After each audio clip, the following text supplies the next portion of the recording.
मित्रांनो, शो संपत आला, परंतु अंकिताने सूरजला टार्गेट करायचं काही सोडलं नाहीये.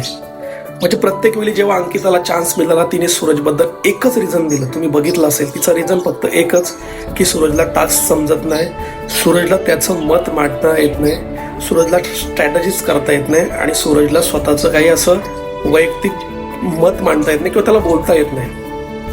मला एकच समजत नाही, अंकिताने आतापर्यंत जेव्हा पण नॉमिनेशनचं जे काही रिझन दिलं ना, ते सेम पर्टिक्युलर सेमच रिझन देत गेली की त्याला समजत नाही, त्याला त्याचं वैयक्तिक असं काही मत मांडता येत नाही, त्याला गेम खेळता येत नाही.